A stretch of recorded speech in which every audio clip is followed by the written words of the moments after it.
She had 3 minutes to live. The rope was cutting circulation to her wrists, blood pooling in her fingertips. The man with the whip was raising his arm for another strike. 2 others were laughing, placing bets on how many lashes she could take before passing out. This is the story of how a mountain man saved a nun twice his size and why that decision almost killed them both. But first I need to tell you about the letter. The letter Abigail didn't know existed. The letter that would make both of them targets. The letter that was sitting unopened in her pocket at that very moment while she knelt in the dirt waiting to die. We began in September 1881, in the pine forests west of Virginia City, Montana Territory, where Daniel Thornwood was hunting deer, and his life was about to change forever. Daniel had been tracking the buck for 2 hours. The animal was smart, staying downwind, moving through the thickest brush where a rifle shot would be nearly impossible. But Daniel was patient. 6 years living alone in these mountains had taught him patience, had taught him that survival wasn't about speed or strength. It was about waiting, watching, becoming part of the forest until the forest forgot you were there. He crouched behind a fallen pine, his rifle resting across his knee. The buck was close now. He could hear it moving through the undergrowth maybe 50 yards ahead. Just a few more minutes and he would have a clear shot. Enough meat to last him through the first snows. Then he heard the scream. A woman's voice, sharp with terror, cutting through the September afternoon like a knife through canvas. Coming from the south, maybe half a mile away. Down near the old mining road that hadn't been used in years. Daniel didn't move. His first instinct, honed by 6 years of solitude, was to ignore it. To let whatever was happening down there happen without him. He had learned the hard way that other people brought nothing but pain. He had come to these mountains to escape people, to escape memories, to exist in the space between life and death where nothing could hurt him anymore. The scream came again, longer this time, desperate. Daniel closed his eyes, saw Sarah's face, heard Joshua's laughter, remembered the promise he had made 6 years ago, kneeling beside 2 fresh graves, that he would never fail to help someone again, that he would never be too late again. He stood up. The buck heard him and bolted, a week's worth of meat disappearing into the forest. But Daniel was already moving the other direction toward the screams, his rifle held ready. The terrain sloped downward, rocky and treacherous. Daniel moved fast but careful, his feet finding purchase on stones worn smooth by 1,000 years of rain. He could hear voices now, men's voices, rough and cruel, and underneath them a woman pleading. He slowed as he got closer, moving from tree to tree, keeping low. Through the pines he could see them. 3 men and a woman. But not just any woman. She was enormous, taller than all 3 men by at least half a foot, broader in the shoulders than any woman Daniel had ever seen. Her hair was cut short, brutal and uneven, like someone had hacked at it with a knife. She wore the dark dress of a nun, but it was torn at the shoulder, showing the welt of a fresh whip mark across her collarbone. Her hands were tied behind her back, bound to a pine tree. Her face was turned away, but Daniel could see the tension in her shoulders, the way she held herself absolutely still, trying not to show fear. The man with the whip struck again. The woman cried out, her body jerking against the ropes. One of the other men laughed. He was young, maybe 25, with a scar across his cheek and 3 missing fingers on his left hand. "Last time, darling, you Big Annie or not?" The woman shook her head, her voice hoarse. "I'm Sister Abigail. I'm not whoever you think I am. I swear before God." The man with the whip struck again. "Lying bitch. Big Annie the bank robber. 6'2" mixed breed scar on her left arm. That's you." "I've never robbed anyone. I was a nun. I'm traveling to Virginia City to find work. Please, you have to believe me." The third man spat tobacco juice. "Blackwood says she's worth $500, dead or alive. I say we make sure she's dead. Less trouble that way." Daniel counted his shots. 3 men. He had 6 rounds in the rifle, 2 in the revolver on his hip. But he couldn't kill all 3 before they killed the woman. The moment he fired, the other 2 would draw on her. Even if he was fast, and he was fast, she would be dead before the echo of the first shot faded. He needed a different plan. Daniel took a deep breath and aimed at the man with the whip. Not center mass, the leg. High on the thigh where it would hurt like hell and drop him but probably not kill him. Daniel had seen too much death. Caused too much death. He killed only when there was no other choice. He squeezed the trigger. The rifle cracked. The man with the whip screamed and went down clutching his leg. Blood poured between his fingers. Daniel stood up, his rifle already swinging toward the other two. He shouted, putting every ounce of authority into his voice. "Sheriff's posse coming up the trail behind me. I'm the advance scout. Drop your weapons or you're all dead men." It was a bluff, a desperate gamble. But the two men were already panicking, eyes going wide, hands reaching for their guns but not quite drawing them.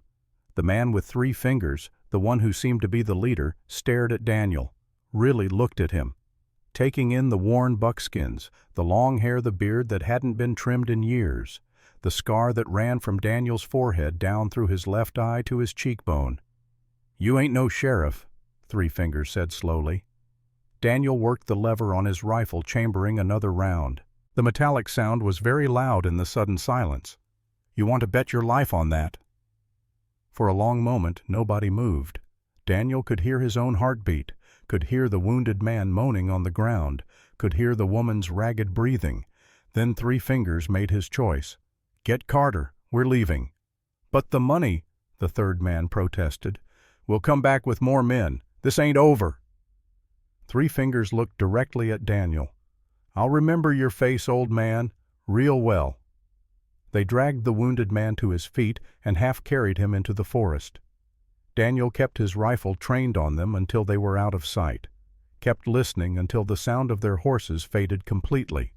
Only then did he lower the gun. He turned to the woman. She was watching him with eyes so dark they were almost black. Native eyes, Daniel realized.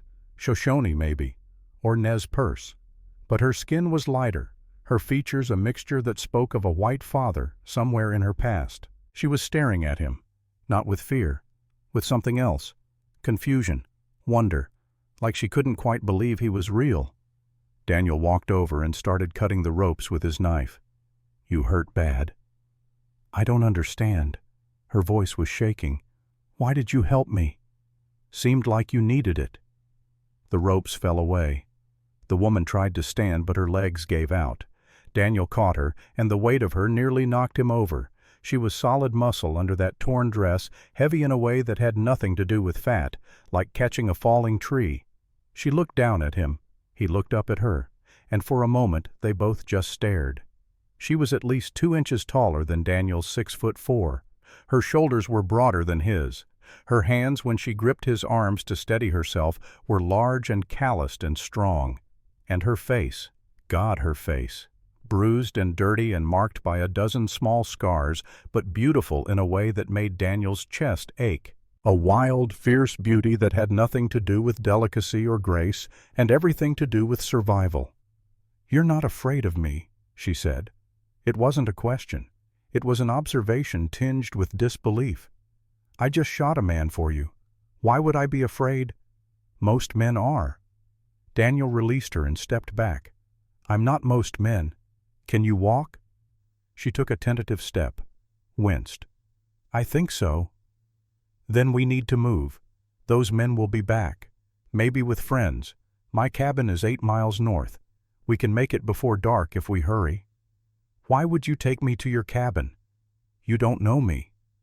Daniel looked at her, really looked at her, saw the fear underneath the strength, saw the loneliness that matched his own, saw someone who didn't belong anywhere just like him. "No," he said, "I don't. But I know you're not whatever they said you were, and I know if I leave you here you'll be dead by morning. That enough?" She studied his face for a long moment, then nodded. "My name is Abigail. Abigail Whitmore." Daniel Thornwood. He didn't offer his hand. She didn't seem to expect it. "We should go. Now." They walked in silence for the first hour. Daniel led, moving at a pace just short of a run, taking paths only he knew through the dense forest. Abigail followed without complaint, her footsteps surprisingly quiet for someone her size. Daniel kept glancing back, checking to make sure she was still there. still keeping up. She always was. No matter how rough the terrain, no matter how steep the climb, she stayed right behind him, not even breathing hard. As the sun began to sink toward the western peaks, Daniel slowed the pace slightly. They had put good distance between themselves and the mining road. If those men were following, they would need dogs to track them now. "You live alone out here?" Abigail asked, her first words in an hour. 6 years now. Family? Dead. I'm sorry. Daniel didn't respond. What was there to say? That he had watched scarlet fever take his wife and son while he stood helpless, that he had buried them in the Nebraska prairie and walked away from everything he had known, that he had come to these mountains specifically because they were empty of people, empty of memories, empty of everything except the possibility of forgetting. "What about you?" he asked, more to change the subject than out of real curiosity. "I was a nun, for 10 years, at the Benedictine convent in St. Louis." Daniel stopped walking and turned to face her. Abigail looked away, her jaw tight. "They asked me to leave, a year ago. The new Mother Superior said I was unsuitable, that my presence disturbed the other sisters. Why, look at me." Daniel did look, saw strength and height and a face that would never be called dainty, saw someone who had probably spent her whole life being told she was wrong, too big, too strong, too much. "I'm looking," he said quietly. "I don't see anything unsuitable." Her eyes snapped back to his wide with surprise. For a moment she just stared at him. Then her expression hardened, like she had decided he was mocking her. "We should keep moving," she said. They walked another hour in silence. The forest grew darker, the shadows longer. Daniel could smell weather coming, that sharp metallic scent that meant snow, even though it was only September. The mountains made their own rules. Winter could come early up here, could trap you if you weren't careful. He was about to suggest they stop for a rest when Abigail suddenly grabbed his shoulder and yanked him backward. Daniel stumbled, his hand going to his rifle. "What?" "Don't move," she whispered. "And don't make a sound." Ahead of them, maybe 30 yards up the trail, a massive grizzly bear stepped out of the trees.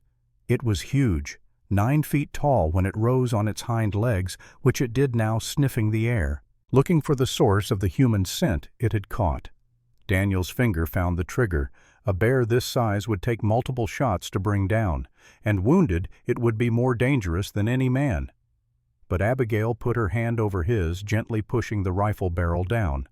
"What are you doing?" Daniel hissed. "Watch!" The bear dropped to all fours and took a step toward them. Then another. Daniel could see its eyes, now small and dark and intelligent, could see the massive claws that could disembowel a man with a single swipe. Abigail didn't move, didn't even seem to breathe. She just stood there, tall and still as one of the pines around them. The bear came closer, close enough that Daniel could smell it, that thick animal musk mixed with the scent of old meat, close enough to see the scars on its muzzle, the gray in its fur that spoke of age. It stopped 5 feet away, looked at Abigail, looked at Daniel, sniffed loudly, then incredibly it turned and walked away, disappeared back into the forest like it had never been there at all. Daniel released a breath he hadn't known he was holding. "How did you know it wouldn't attack?" "I didn't. But you were going to shoot it." "It was a bear. It was an animal defending its territory. We were in its way. Once it understood we weren't a threat, it had no reason to fight." She looked at him. "Not everything that seems dangerous actually is." Daniel had the strange feeling she wasn't just talking about the bear. They reached the cabin just as full dark settled over the forest. It was small, just one room built from pine logs Daniel had cut and fitted himself. Not beautiful, but solid, warm, safe.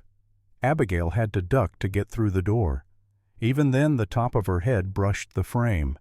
There was a loud thunk. She winced. "You all right?" Daniel asked. "I'm used to it." She rubbed her forehead. "Everything is built for normal-sized people. The ceiling is 6'8". My wife hated feeling closed in, so I built it high." He hadn't meant to mention Sarah. The words just slipped out, carried on 6 years of habit and grief. Abigail looked around the cabin, taking in the single bed against one wall, the table and 2 chairs, the fireplace built from river stones, the shelf with its careful arrangement of canned goods and dried meat, and the small framed photograph that Daniel always kept face down. "She had good taste," Abigail said quietly. Daniel turned away and began building a fire. "I need to look at that wound, the whip mark on your shoulder. It's nothing. It needs cleaning or it'll infect. Trust me, I know." He got water boiling, found clean cloth, pulled down the tin of bear grease he used for everything from waterproofing boots to treating wounds. When he turned back, Abigail was standing in the middle of the cabin, her arms wrapped around herself. "I need you to lower your dress, just to the shoulder. I won't look at anything else." She hesitated, then slowly pulled the fabric down, exposing the wound. It was worse than Daniel had thought. The whip had cut deep, the edges already inflamed and weeping. He washed his hands and approached carefully, like he might approach a spooked horse. "This is going to hurt. Pain and I are old friends." Daniel cleaned the wound as gently as he could, but Abigail still flinched, her hands clenched into fists. He could see the muscles in her jaw working as she fought to stay still. "How long were you a nun?" he asked, trying to distract her. "Since I was 18. 10 years of prayer and labor and silence." "Why did you become one?" "I was in an orphanage, run by the Benedictines. When I turned 18, they said I could stay if I took vows. I had nowhere else to go. My mother died giving birth to me. My father—" She stopped. "I never knew my father." Daniel applied the bear grease, working it carefully into the wound. "And they just threw you out after 10 years. The old Mother Superior died 2 years ago. The new one was different, stricter. She said I made the other sisters uncomfortable, that I was a distraction, that a woman my size couldn't be truly devoted to God because people would always stare at the flesh instead of the spirit." Abigail's voice was flat, reciting facts, but Daniel could hear the pain underneath. "She gave me $20 and a letter of introduction to a family in Virginia City who needed a housekeeper. I've been traveling for 3 weeks. And those men, why did they think you were this Big Annie person?" "I don't know. I've never heard that name before today." Daniel finished bandaging the wound and stepped back. Abigail pulled her dress back up her fingers, fumbling with the buttons. "You can sleep in the bed," Daniel said. "I'll take the floor." "I can't take your bed. You're injured, and you've had a long day. I insist." Before Abigail could argue, the sound of horses came from outside. Multiple horses. And voices. Daniel moved to the window and looked out. His blood went cold. 3 riders sat on horseback maybe 50 yards from the cabin. Even in the darkness he recognized the one in front. 3 fingers. The man who had said he would remember Daniel's face. "Thornwood." The shout carried clearly through the night. "We know you're in there." Daniel grabbed his rifle and checked the load. 6 rounds. His revolver held 2 more. 8 shots total, against 3 men.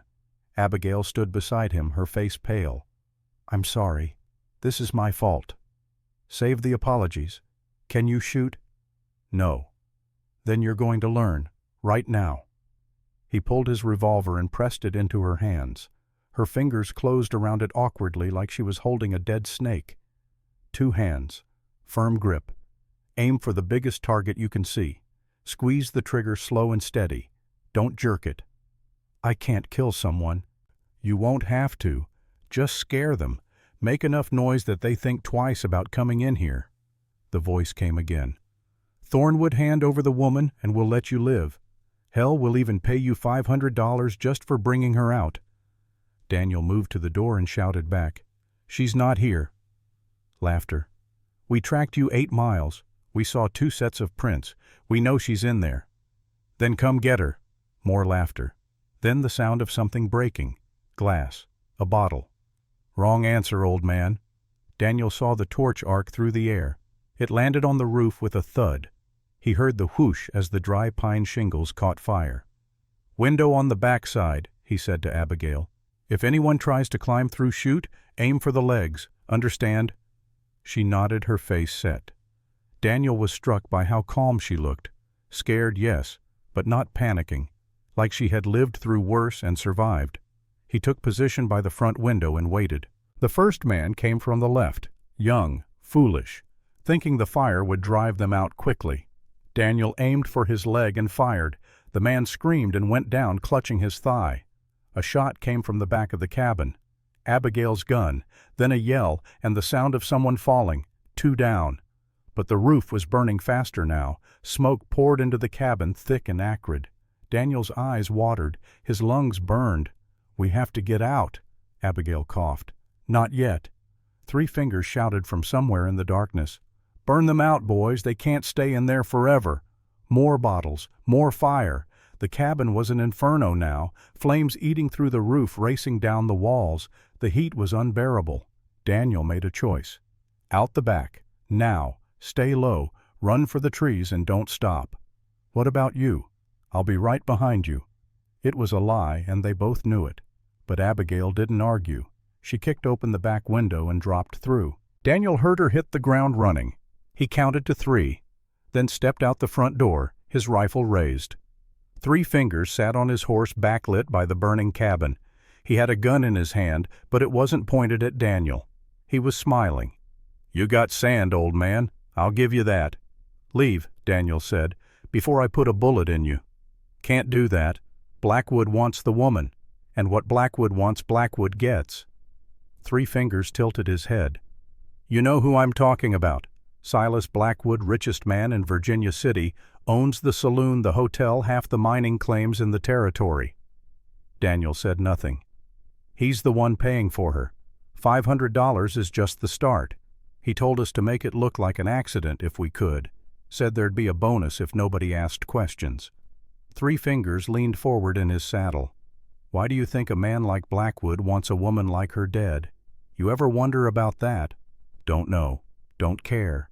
"You should, because whatever she's worth to him, she's worth more, and you just made yourself part of this. Blackwood doesn't forgive, doesn't forget." 3 fingers straightened. "We'll be back, with more men, and next time we won't bother with the talking." He turned his horse and rode into the darkness. Daniel stayed where he was, rifle ready, until the sound of hoofbeats faded completely. Then he lowered the gun and looked at his cabin. It was gone. Everything he owned, everything he had built, burning to ash and memory. Abigail emerged from the trees. "I thought you were dead."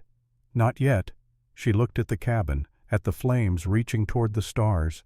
"I'm so sorry." "Not your fault." "It is. They came for me. You lost your home because of me." Daniel turned to face her. "I lost my home because 3 men decided to burn it. That's on them, not you." He picked up his rifle and started walking. "Come on. We have a long walk ahead of us." "Where are we going?"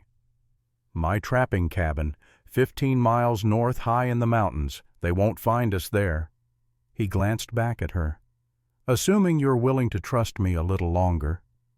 Abigail looked at the burning cabin, at the darkness of the forest, at Daniel's scarred, tired face. "I don't have much choice, do I?" "There's always a choice. You can head for Virginia City, turn yourself into the sheriff, take your chances with the law." "The sheriff is probably Blackwood's man too." "Probably." "Then I choose you." She said it simply, like it was the most obvious thing in the world. Daniel nodded. "Then let's move. We want to be well away from here before sunrise." But what Daniel didn't know was this 3 fingers wasn't working alone. Back in Virginia City, Silas Blackwood was already planning his next move. And it involved more than just Daniel and Abigail. It involved everyone in their path, everyone who might help them, everyone who might stand in his way. The hunter was about to become much more dangerous. But first, let me tell you what happened at dawn. They walked through the night. Daniel led them on paths that weren't really paths, through sections of forest so dense that even the moonlight couldn't penetrate. He navigated by feel and memory, his feet finding purchase on rocks he couldn't see. Behind him, Abigail followed without complaint. She never asked to rest, never asked how much farther, just kept moving, her breathing steady and even, despite the pace. Around midnight they stopped beside a small stream. Daniel filled his canteen and drank deep. Abigail knelt beside him and cupped water to her mouth. "You're tougher than you look," Daniel said. She glanced at him. "I look pretty tough." "Fair point."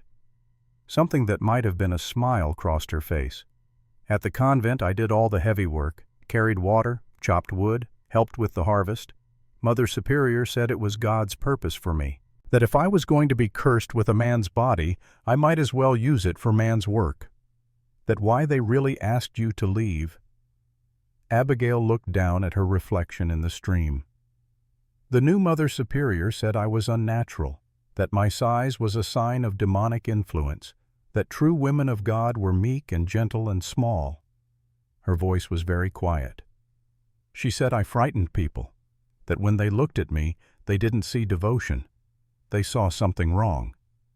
Daniel watched her face, saw the shame there, the deep painful belief that she was somehow less than human because she didn't fit into the narrow box the world had built for women. "You know what I see when I look at you," he said. She shook her head.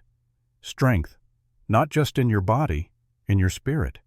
It takes strength to survive what you've survived, to keep going when the world keeps telling you you're wrong." He stood up. "You're not cursed, Abigail. You're exactly what you're supposed to be." She looked up at him, her dark eyes shining with unshed tears. "You don't know me. I know you jumped between me and a bear. I know you stood your ground when those men attacked. I know you've walked 15 miles without complaint after the worst day of your life." He held out his hand. "That tells me everything I need to know." She took his hand and let him pull her to her feet. For a moment they stood there, hands clasped, looking at each other in the moonlight. Then Daniel released her and started walking again. They reached the trapping cabin just as the eastern sky began to gray with dawn. It was smaller than the burned cabin, barely more than a lean-to tucked against a cliff face. But it was well hidden, surrounded by thick pine and aspen, invisible unless you knew exactly where to look. Daniel opened the door and gestured Abigail inside. She had to bend almost double to fit through the entrance. "Home sweet home," Daniel muttered. The interior was Spartan. One narrow bed, a small stove, shelves holding traps and supplies, no table, no chairs, barely enough room for one person, let alone two. Abigail looked around and started to laugh. It was the first time Daniel had heard her laugh. The sound was rich and genuine and completely unexpected. "What's funny? This is the most honest place I've ever been. No pretending, no trying to make things seem better than they are. Just," she gestured around, "this." Daniel found himself almost smiling. "Glad you approve. You can have the bed. I'll sleep outside. In September, in the mountains, you'll freeze. I've slept in worse. We can share. I won't take up more than my half." She saw his expression and added quickly, "I spent 10 years sleeping in a dormitory with 15 other women. Believe me, sharing a bed is nothing new." Daniel hesitated, then nodded. "All right, but we need supplies, food, water. I have to check the trap lines. You should rest. I'll come with you." "You've been walking all night." "So have you." She met his eyes. "Besides, I'd rather stay with you than sit here alone wondering if those men found us." Daniel couldn't argue with that logic. They set out at sunrise. Daniel showed Abigail how to move quietly through the forest, how to read animal signs, how to know if the trap had been disturbed by a predator or was simply empty. She learned quickly, her movements becoming more confident with each mile. By midday they had retrieved 2 rabbits and a marten from the traps, enough meat for several days if they were careful. Daniel reset the traps and led them back toward the cabin by a different route, always watching for signs they were being followed. They were maybe 2 miles from the cabin when Daniel heard it. Horses, faint but unmistakable, coming from the south. He grabbed Abigail's arm and pulled her behind a large boulder. They crouched there, barely breathing, as 3 riders passed on the trail below. 3 Fingers was in the lead. Behind him rode 2 new men, rough-looking characters with tied-down guns and the hard eyes of professional killers. "The cabin's got to be around here somewhere," 3 Fingers was saying. "Old Pete the Trapper told me Thornwood had a place up high, said he used it during the fur season." Old Pete might have been lying, one of the new men said. Not after I put my knife to his throat. He talked plenty. Three Fingers laughed. Besides, Blackwood's offering 1,000 now. 500 for the woman, 500 for Thornwood. Dead or alive, he don't care which. $1,000. Daniel felt Abigail tense beside him. They waited until the riders were well past. Then Daniel led them in the opposite direction, taking a long loop that would bring them back to the cabin from the north. $1,000, Abigail whispered. For us. For you, mostly. I'm just a bonus. Why does this Blackwood want me dead so badly I don't even know who he is? Daniel shook his head. I don't know, but there's got to be a reason. Men like Blackwood don't spend that kind of money without cause. They walked in silence for a while. Then Abigail spoke again, her voice uncertain. Daniel, thank you for not turning me in. You could have taken the money and disappeared. I don't take money for turning over innocent people to men who want them dead. Still, you barely know me. Daniel stopped walking and looked at her. Really looked at her. This strange, strong woman who had appeared in his life like a lightning strike, who had somehow in less than 24 hours made him feel something besides the numbness he'd carried for 6 years.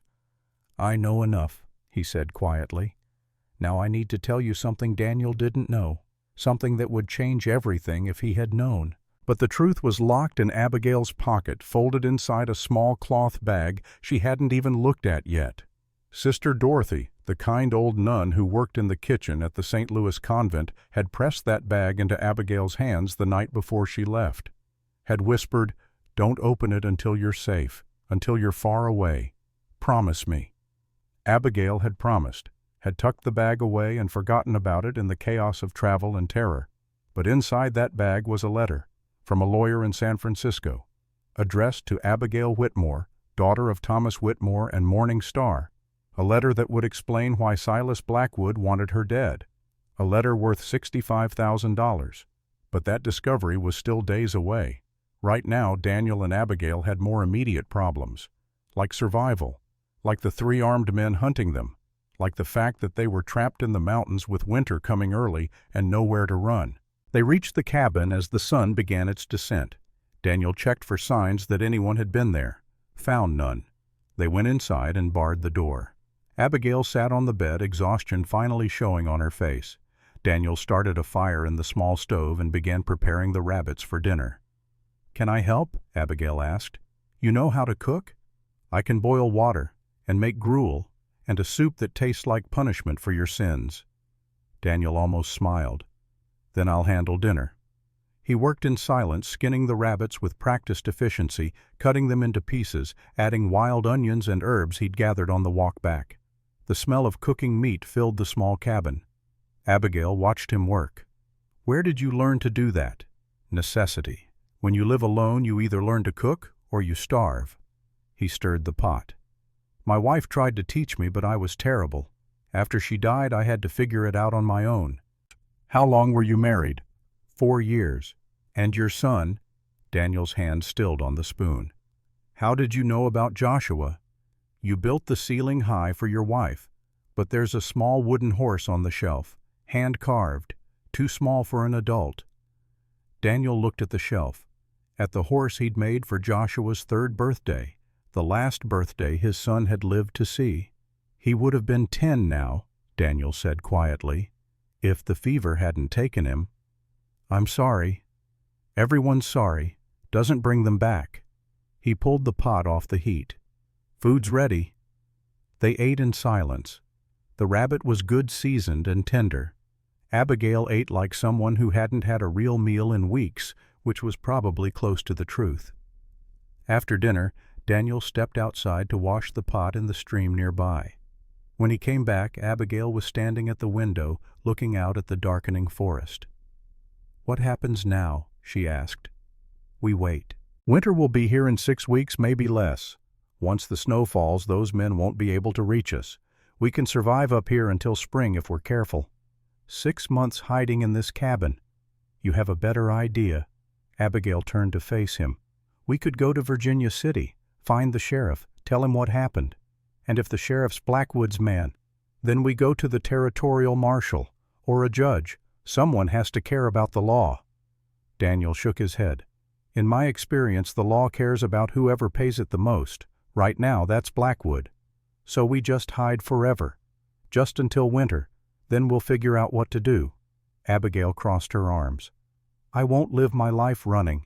I've spent too many years hiding from who I am, trying to be smaller, quieter, less.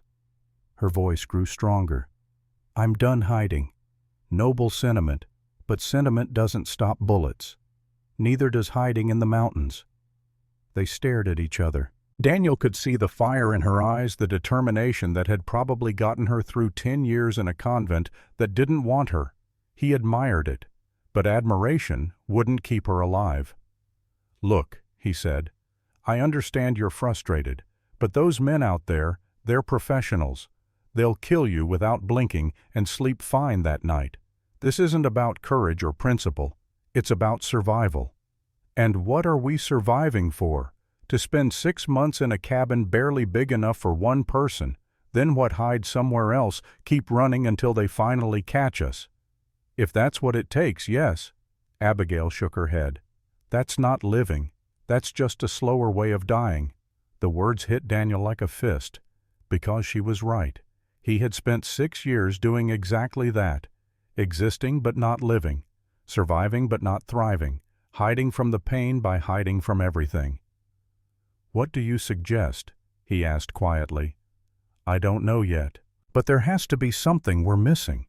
Some reason Blackwood wants me dead. If we can figure out what it is, maybe we can use it. Or maybe it'll just get us both killed faster. Maybe. She looked at him steadily. But at least we'll die fighting instead of hiding. Daniel sighed. You're stubborn. I'm realistic. There's a difference. Not in my experience. Despite everything, Daniel felt the corner of his mouth twitch. This woman, this impossible, stubborn, fearless woman who had crashed into his life and turned it upside down in less than a day. All right, he said. We'll think on it. See if there's an angle we're missing. But for now, we need rest. It's been a long day. Abigail nodded. She started to pull off her torn dress, then stopped, her face flushing. I don't have anything else to wear. Daniel pulled a shirt from the shelf, one of his old ones, soft from washing and wearing. It'll be big, but clean.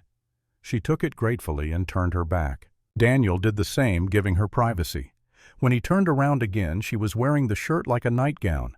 It fell to her knees, the sleeves hanging past her hands. But even in oversized men's clothing, she was beautiful. Daniel felt something stir in his chest, something he thought had died 6 years ago. He looked away quickly. You take the bed, I'll take the floor. We agreed to share. That was before... Daniel stopped. Before what? Before he realized how attractive he found her. Before he started feeling things he had no right to feel. Abigail climbed into the narrow bed and moved to one side, her back against the wall. There's room. I promise to stay on my side. Daniel hesitated. Then, seeing no graceful way out, he lay down on the other side of the bed. It was tight. Their shoulders touched. He could feel the warmth of her body, smell the pine smoke in her hair. Daniel. Her voice was soft in the darkness. Yeah. Why did you really help me? The truth. Daniel was quiet for a long time. Then, 6 years ago, my wife got sick. Fever. I rode 20 miles to get the doctor. By the time we got back, Joshua had it too. The doctor said there was nothing he could do, just make them comfortable, let nature take its course. He paused. I sat beside their beds for 3 days, watching them burn up from the inside, listening to them cry, unable to do anything except wipe their foreheads with cool cloths and tell them it would be all right. But it wasn't all right. They died, both of them, and I lived. Abigail said nothing, just listened. After I buried them, I couldn't stay in that house, couldn't stay in that town. Everywhere I looked, I saw them. So I came here, to forget, to be alone, to wait until it was my turn to die. He turned his head to look at her profile in the darkness. Then I heard you scream, and I thought maybe this is it. Maybe this is my chance to save someone, to do something that matters, to not be too late." "You weren't too late," Abigail whispered. "You saved me." "Maybe. Or maybe I just delayed the inevitable." "No." She turned to face him. Their faces were inches apart. "You gave me hope. For the first time in years, someone looked at me and didn't see a mistake, didn't see something wrong. You saw someone worth saving. Do you know what that means to me?" Daniel couldn't breathe, couldn't think. All he could see was her eyes, dark and deep and full of something he was afraid to name. "Abigail," he said. But he didn't know what to say after that. She smiled, sad and beautiful. "It's all right. You don't have to say anything. Just—" She reached out and took his hand. "Thank you for being here, for being you." They lay there in the darkness, hands clasped, not speaking. Outside, the wind moved through the pines. An owl called. The world turned, and for the first time in 6 years, Daniel Thornwood fell asleep, feeling something besides emptiness. But what neither of them knew was that morning would bring revelation, that the small cloth bag in Abigail's pocket was about to reveal the truth, that their lives were about to change forever, and that the man hunting them, Silas Blackwood, was planning something far worse than they could imagine. The game was just beginning. Daniel woke to the sound of retching. He sat up fast, reaching for his rifle before his eyes were fully open. Old habits from 6 years of living alone, where any unexpected sound could mean danger. But it wasn't danger. It was Abigail kneeling by the cabin door, throwing up into the dirt outside. Daniel got up and crouched beside her, one hand hovering near her shoulder, but not quite touching. "You all right?" She wiped her mouth with the back of her hand. "I'm fine. Just ate too fast last night. My stomach isn't used to real food." But her face was pale, her forehead beaded with sweat. Daniel had seen enough sickness to know this wasn't just about eating too fast. "When was the last time you had a decent meal? Before last night?" Abigail sat back on her heels. 3 days ago. Maybe 4. The family I was supposed to work for in Virginia City sent me money for travel, but most of it went to the stagecoach. I've been rationing what was left." "You've been half starving and you walked 15 miles last night without complaining." "Complaining wouldn't have changed anything." Daniel shook his head. This woman. She would probably walk through fire without mentioning her feet were burning. "Stay here," he said. "I'll get water." He filled his canteen from the stream and brought it back. Abigail drank slowly, her hands shaking slightly. "Better?" Daniel asked. "Yes, thank you." She looked up at him. "I'm sorry for being weak." "Weak? You're about the strongest person I've ever met." She laughed, but there was no humor in it. "I'm 6'2" and I just vomited in front of a man I barely know. That's not strength. Strength isn't about never being sick or hurt. It's about getting up anyway." Daniel stood and offered his hand. "Come on, let's get you cleaned up and fed properly. Slow this time." He made her oatmeal cooked thin and easy to digest, made her eat it 1 spoonful at a time while he watched to make sure she kept it down. She protested at first, said she felt ridiculous being treated like a child, but she was too tired to argue for long. After breakfast, Daniel went outside to survey the area around the cabin, looking for tracks, signs that anyone had been near during the night. He found nothing, but that didn't mean they were safe, just meant the hunters hadn't found them yet. When he came back inside, Abigail was standing at the shelf where he kept his few possessions. She was holding the small wooden horse. "Your son's?" she asked. Daniel nodded. "I made it for his 3rd birthday. He carried it everywhere, even slept with it." He paused. "It was in his hand when he died." Abigail carefully placed the horse back on the shelf. "You must miss them terribly." "Every day, but it gets easier to carry, like a stone in your pocket. Heavy at first, but after a while you get used to the weight. I don't think grief works that way. Maybe not, but it's how I survive it." They were quiet for a moment. Then Abigail reached into the pocket of her torn dress which was hanging on a peg by the door. She pulled out a small cloth bag. "Sister Dorothy gave this to me the night I left. She said not to open it until I was far away and safe." Abigail looked at the bag. "I forgot about it, with everything that happened." "What's inside?" "I don't know. Should I open it?" Daniel shrugged. "Your choice." Abigail untied the string and reached inside. She pulled out a rosary made of wooden beads, a piece of hard candy wrapped in paper, and a letter. The envelope was water-stained, the ink slightly smeared, but Daniel could still read the return address printed in the corner: Pemberton and Sons Attorneys at Law, San Francisco, California. Abigail stared at the envelope. Why would a lawyer be writing to me? Only one way to find out. Her hands shook as she opened it.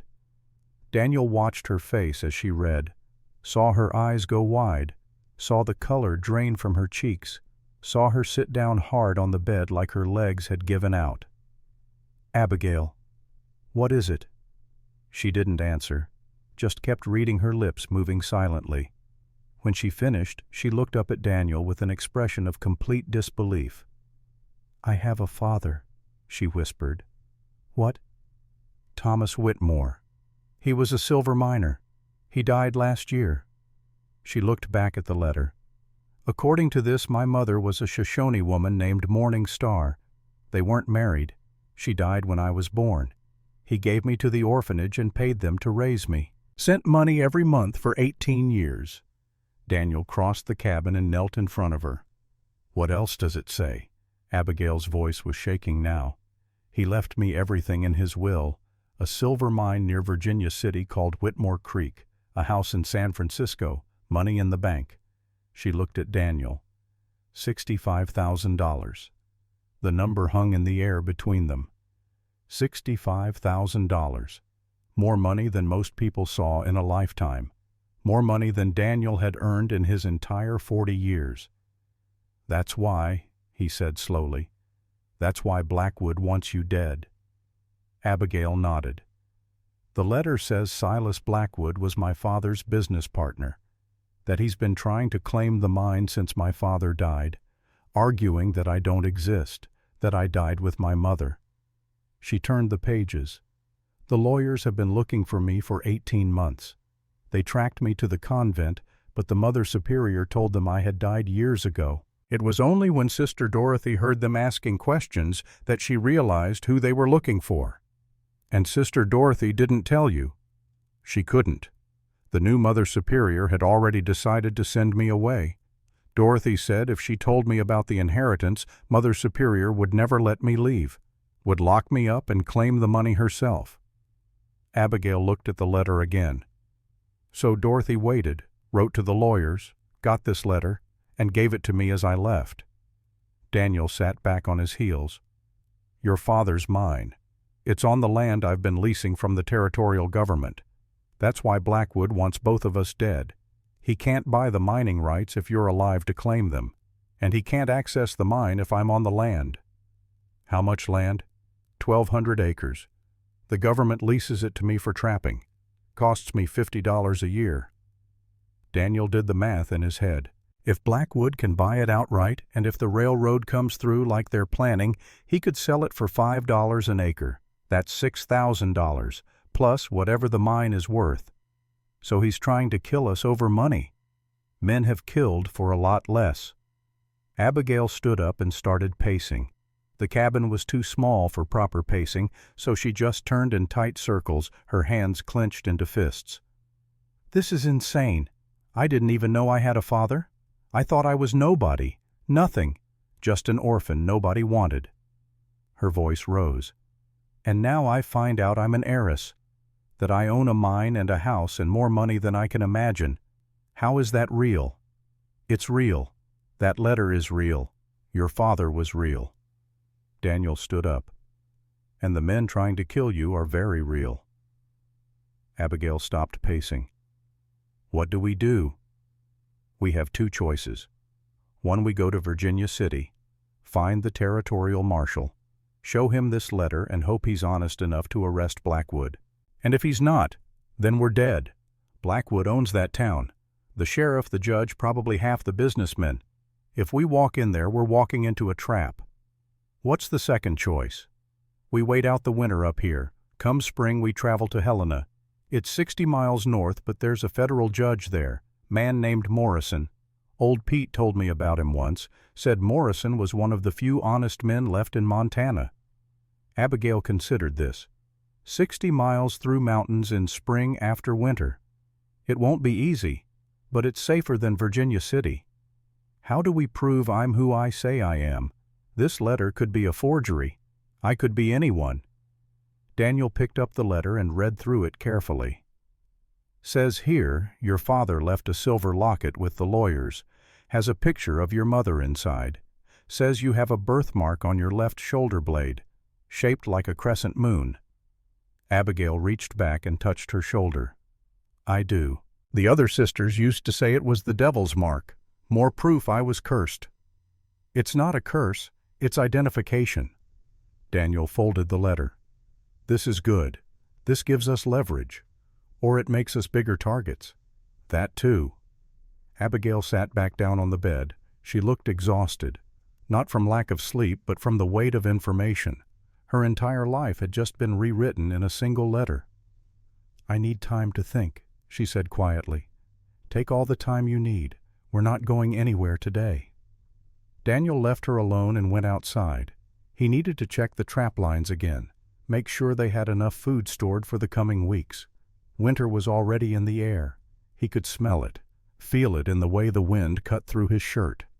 He was resetting a trap near the stream when he heard footsteps behind him. He turned rifle ready. But it was just Abigail. She had changed back into her torn nun's dress, washed her face in the stream. She looked calmer now, more centered. Can I help? She asked. You know how to set a trap? No, but I can learn.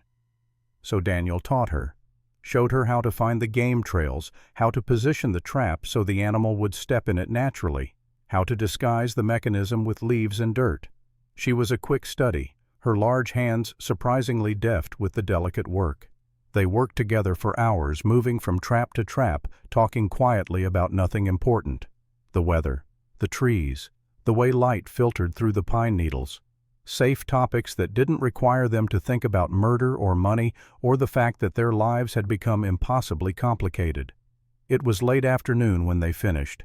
Daniel led them back toward the cabin by a different route, always varying their paths so they wouldn't leave an obvious trail. They were maybe a mile from the cabin when Abigail suddenly grabbed his arm. Do you hear that? Daniel listened. At first he heard nothing, then faint but unmistakable the sound of men's voices, coming from the direction of the cabin. They found cover behind a fallen log and waited. 3 men on horseback rode past on the trail below. Daniel recognized 3 fingers. The other 2 were the same men from yesterday, still hunting. That cabin's got to be around here somewhere, 3 fingers was saying. Thornwood's got to have food stored, water. He can't survive without supplies. Maybe he's already dead, one of the others suggested. Maybe the fire got him. Then where's the body? Where's the woman? 3 fingers spat. No, he's alive, and he's close. I can feel it. They rode on. Daniel and Abigail stayed hidden until the sound of hooves faded completely. They're getting closer, Abigail whispered. Yeah, we need to be more careful. No fires during the day. Minimal movement.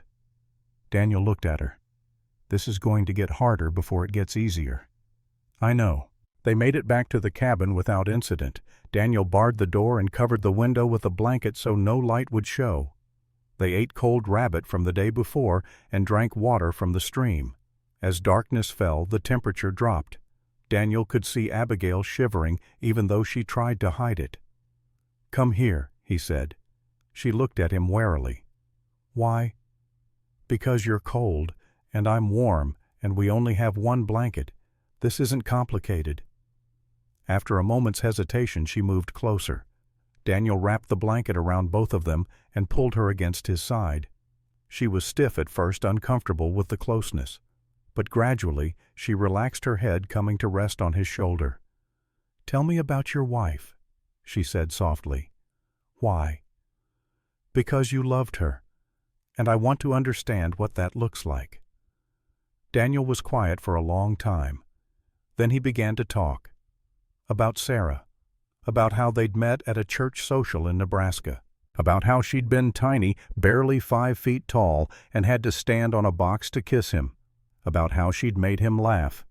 About how she'd wanted a dozen children and a house full of noise and life. She was everything I wasn't, he said. Loud where I was quiet. Outgoing where I was reserved. She made friends with everyone, even people who didn't want to be her friend. He smiled at the memory. Joshua was just like her. Couldn't stop talking. Always asking questions. Always moving. The house was never quiet when he was awake. You must hate the quiet now. Sometimes. Other times it's the only thing keeping me sane. Abigail was quiet for a moment. Then, what would she think of you now, living alone in the mountains? She'd be furious. Sarah believed life was meant to be lived, fully, loudly, with other people. Daniel looked down at Abigail. She would have liked you. You think so? I know so. She always rooted for the underdog. And you, Abigail Whitmore, are the biggest underdog I've ever met.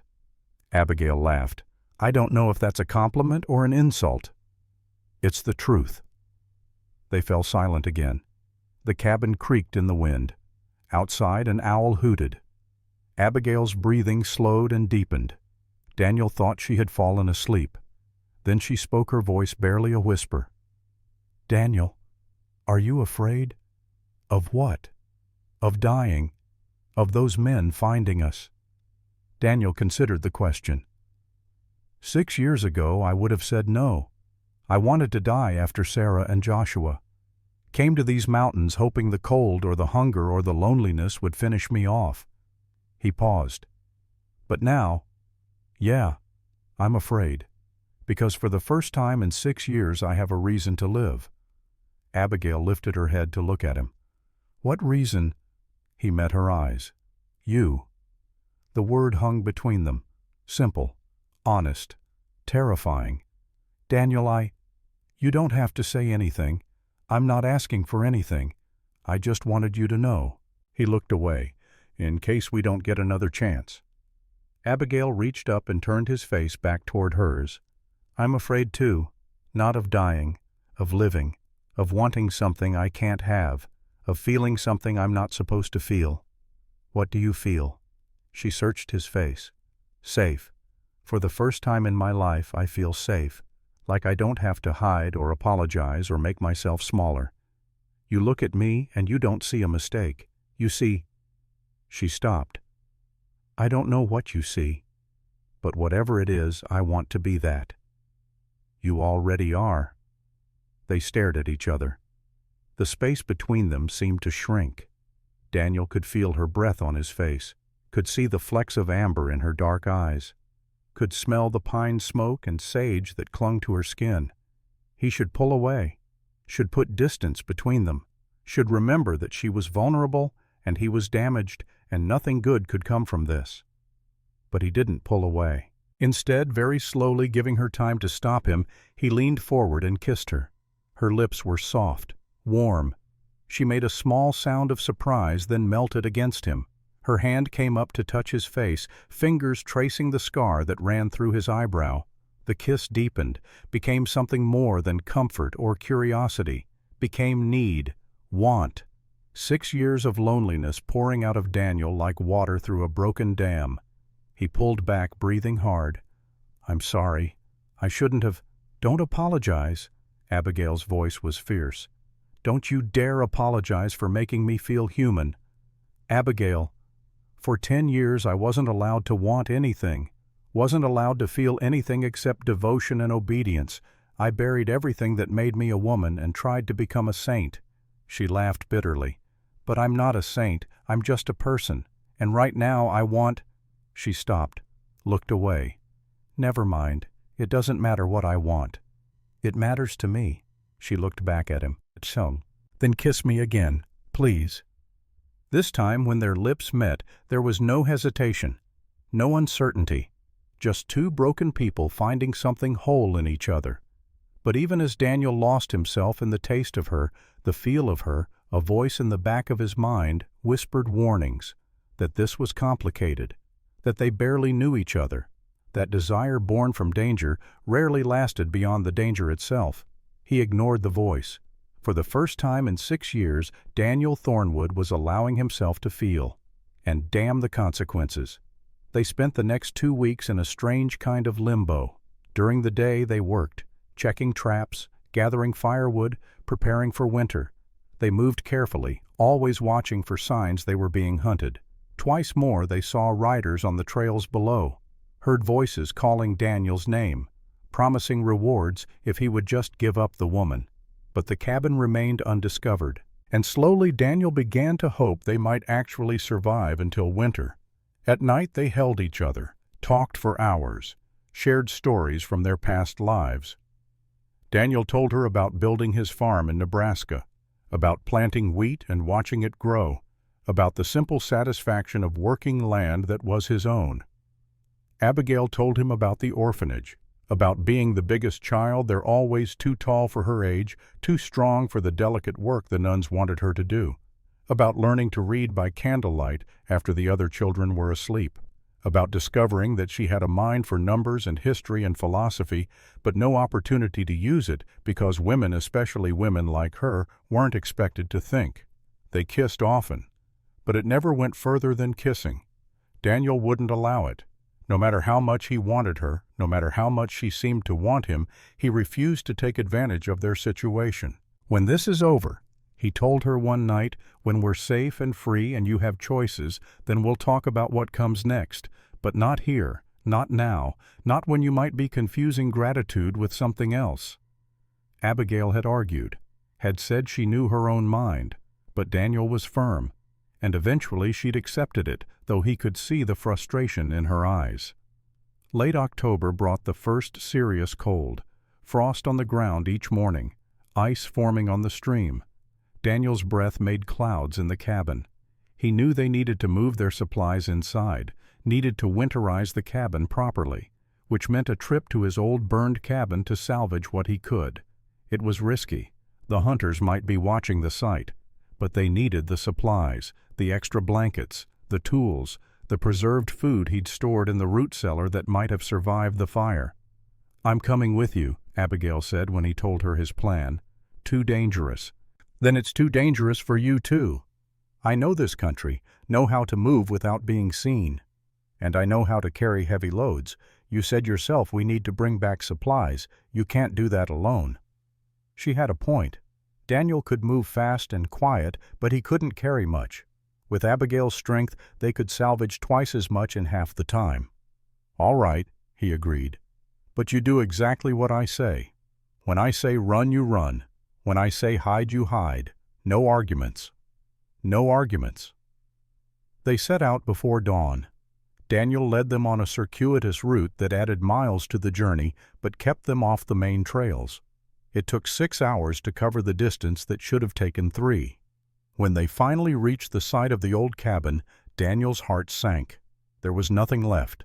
The fire had consumed everything above ground, just a black scar on the earth and the stone chimney standing like a grave marker. But the root cellar might have survived. It was dug into the hillside behind where the cabin had stood, covered with sod and designed to stay cool in summer and protected in winter. Daniel cleared away the burned debris and found the door. It was scorched but intact. He pulled it open and climbed down the ladder. The cellar was untouched. Jars of preserved vegetables lined the shelves. Smoked meat hung from the ceiling. Sacks of flour and cornmeal were stacked against the wall. Everything he'd stored over the summer still safe. "Thank God," he breathed. Abigail climbed down behind him. "Can we carry all this?" "Not in one trip. We'll take what we can. Come back for the rest if we need to." They loaded themselves with as much as they could carry. Daniel took the heavy sacks. Abigail took the jars, wrapping them carefully in cloth so they wouldn't break. They were climbing out of the cellar when Daniel heard it. A sound that made his blood run cold. Horses, multiple horses, coming fast. "Run," he said. They ran. Loaded down with supplies, unable to move quietly, they crashed through the forest like frightened deer. Behind them shouts, Men yelling at each other, dogs barking. Dogs. They had brought dogs. Daniel knew they couldn't outrun dogs, not carrying this much weight. He made a split-second decision. The creek. We have to get to the creek. If they could reach the water, they could wade downstream. The dogs would lose the scent. It was their only chance. They ran harder. Daniel's lungs burned. His legs screamed. But he didn't slow down. The creek appeared ahead, shallow but fast-moving. Perfect. They splashed into the water. It was shockingly cold, fed by snowmelt from the peaks above. Daniel felt it soak through his boots, his pants stealing the warmth from his skin. Stay in the water. Don't touch the banks. They waded downstream. The current pulled at their legs. The rocks were slippery. Abigail fell once, going down hard, but she pushed herself back up without a word. Behind them the barking grew louder, then suddenly stopped. The dogs had reached the point where they entered the creek and lost the trail. Daniel heard men cursing, heard 3 fingers shouting orders, but the voices were getting fainter. The hunters were searching the wrong direction. Daniel and Abigail waited for another mile before he finally allowed them to climb out on the far bank. They were both soaked to the skin, shivering violently, but alive. "We need to get warm," Daniel said. "Fast, before hypothermia sets in." But they couldn't go back to the cabin, not directly, not with the hunters so close. They would have to take the long way, through terrain that would add hours to their journey. Hours they might not have. Daniel looked at Abigail. Her lips were turning blue. Her hands shook as she tried to adjust the jars in her pack. "Can you make it?" She nodded. "I have to." They walked. Daniel pushed the pace as hard as he dared, fast enough to generate body heat, slow enough that they wouldn't collapse from exhaustion. Darkness fell. The temperature dropped further. Daniel could no longer feel his feet. Abigail stumbled frequently now, her coordination failing as the cold sapped her strength. When she fell for the 3rd time and didn't immediately get up, Daniel knew they were in serious trouble. He knelt beside her. "Abigail, talk to me." "So cold," she mumbled. "Just need to rest. Just a minute." Daniel had seen hypothermia before, knew the signs: confusion, slurred speech, the overwhelming desire to sleep. If he let her rest, she would die. "No, no rest. We're almost there. Just a little farther." He pulled her to her feet. She swayed, barely able to stand. Daniel shifted the supplies to one shoulder and wrapped his other arm around her waist. "Walk, 1 foot in front of the other. Don't think about anything else. Just walk." Somehow she did. Leaning heavily on him, her weight making each step a battle, she kept moving. 3 hours. It took 3 agonizing hours to cover the last 2 miles. Hours where Daniel had to half carry, half drag Abigail, where he talked to her constantly, refusing to let her slip into unconsciousness, where he promised her things he wasn't sure he could deliver just to keep her moving. And then finally, the cabin appeared through the trees like a miracle. Daniel had never been so glad to see anything in his life. He got Abigail inside and immediately started building a fire. His own hands were shaking so badly he could barely hold the flint. But finally, blessedly, the kindling caught. He turned back to Abigail. She had collapsed on the bed, still in her wet clothes, eyes closing. "No, stay awake." He pulled her upright. "We need to get these wet clothes off." She didn't protest, didn't seem to hear him, just sat there passive and unresponsive. Daniel stripped off her dress, trying to be clinical, trying not to think about the fact that he was undressing an unconscious woman. He wrapped her in both blankets and then stripped off his own wet clothes. Then he climbed into the bed and pulled her against him, skin to skin, sharing what little warmth they both had left. "Come on," he whispered. "Don't you dare die on me, not after everything we've been through." For a long time Abigail didn't respond, just lay there, her skin cold as ice, her breathing shallow. Daniel held her tighter, rubbed her arms and back, trying to generate heat through friction. Slowly, infinitely slowly, he felt her begin to warm, felt her breathing deepen, felt her body start to shiver, which was actually a good sign, meant her core temperature was rising enough that her body could respond. Her eyes opened, focused on his face. "Daniel, I'm here. I'm cold. I know, but you're going to be okay." She pressed closer to him. "Don't let go." "I won't, I promise." They lay there as the fire grew and the cabin warmed. Daniel didn't move, didn't speak, just held her and thanked whatever God might be listening that she was still alive. Eventually, Abigail's shivering stopped. Color returned to her face. She took a deep, shuddering breath. "We made it," she said. "Yeah, we did." She looked at him, really looked at him, seemed to realize for the first time that they were both naked under the blankets. Her eyes widened. "Daniel, Nothing happened. I was just trying to warm you up." "I know." She didn't pull away. "Thank you for saving me. Again. Seems to be becoming a habit." She smiled. Then the smile faded. "I almost died." "But you didn't. Only because you were there." Her hand came up to touch his face. "What if next time you're not? What if next time I'm alone and I don't make it? Then I'll make sure there isn't a next time." "You can't promise that."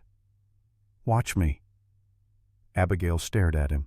Then without warning she kissed him, hard, desperate, pouring all her fear and relief and gratitude into that single point of contact.